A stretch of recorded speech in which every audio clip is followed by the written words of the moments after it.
Episode అవుతుందా?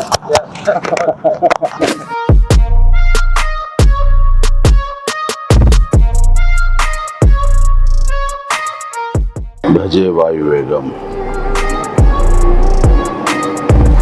మా Vicky UV creations concept తోటి ప్రశాంత్ రెడ్డి డైరెక్షన్ లో వచ్చినటువంటి భజే వాయువేగం ఈ టైటిల్ చాలా ఇంప్రెసివ్ గా ఉంది, చాలా ఇంట్రెస్టింగ్ గా ఉంది.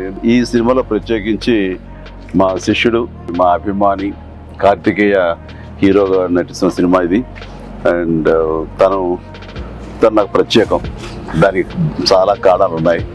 తను చిన్నప్పటి నుంచి నన్ను అంతగా అభిమానించే వ్యక్తి, నా అభిమాని.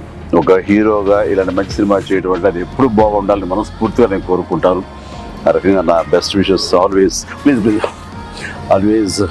With Karthikeya. And then young directors like Prashanth Reddy లాంటి వాళ్ళు రావాలి. అలాంటి యంగ్స్టర్స్ ఎంతమంది కొత్త కాన్సెప్ట్స్తో వస్తే ఈ తెలుగు ఇండస్ట్రీ అంత ఫ్రెష్గా ముందుకు సాగుతూ ఉంటుంది. ఈ సినిమా పెద్ద విజయం కావాలి. ఎందుకంటే దీని వెనకాల నేను పూజించే నా హనుమాన్ ఉన్నాడు. ఖచ్చితంగా ఈ సినిమాకి ఆయన ఆశీస్సులతో ఇది పెద్ద విజయం సాధించాలని మనస్ఫూర్తిగా కోరుకుంటున్నాను. అండ్ టీజర్ చూసినంత వరకు నాకు అనిపించింది ఏంటంటే ఇది ఫాదర్ అండ్ సన్ మధ్య ఉండే ఒక చక్కటి రిలేషన్, ప్లస్ యాక్షన్ కూడా చాలా బాగుంది. ఇంతకు మించి నాకు స్టోరీ కొంచెం తెలిసినా సరే ఎక్కువ లీక్ చేయదలుచుకోలేదు, చెప్పదలుచుకోలేదు. Don't worry. So all the very best.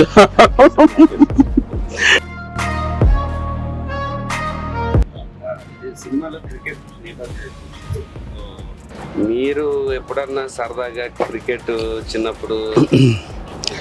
నేను కెప్టెన్ గా సచిన్ టెండూల్కర్ నాకు అసిస్టెంట్ గా చేశారు. అది విన్నర్ ఆ మ్యాచ్ చూశారు చాలా మంది. అది చూసేది మాత్రాన, అది నేను పార్టిసిపేట్ చేస్తే మాత్రాన నాకు బ్యాట్ పట్టుకోవడం వచ్చు, బాల్ ఎరగొట్టడం వచ్చు అనేది మాత్రం అనుకోవద్దు. నాకు అస్సలు క్రికెట్ రాదు. క్రికెట్ మీద ఇంట్రెస్ట్ కూడా అంత మాత్రమే. అంటే దానికి కారణం ఏంటంటే చిన్నప్పుడు బ్యాట్ తీసుకుని నేను కొట్టాలని చూశాను. వాడెవడో ఎన్నగొట్టాడు నా బొట్టనేల మీద. ఇప్పటికీ ఆ ఇంజరీ ఉంది ఎట్లాగా చూడండి స్వెట్. ఇంకా అప్పటి నుంచి మళ్ళీ బ్యాట్ పట్టుకోదలుచుకోలేదు, ముట్టుకోదలుచుకోలేదు ఆ భయంతో. బహుశా వాళ్ళు నన్ను ఫీల్డ్కి రానివ్వకుండా చేయడం కోసంగా చిన్న ప్రయత్నం చేశారేమో అనిపించింది. క్రికెట్ చిన్నప్పుడు 8th 9th class 10th class అప్పటి మళ్ళీ ఎప్పుడు బ్యాట్ ఏదో మనం రాసి పెట్టింది అది. అంతే. ఇప్పుడు ప్రొడ్యూసర్ డైరెక్ట్ నాతో ఆడుకుంటున్నారు అంతే. ఆడ తప్ప ఇంక వేరే ఆడలేదు.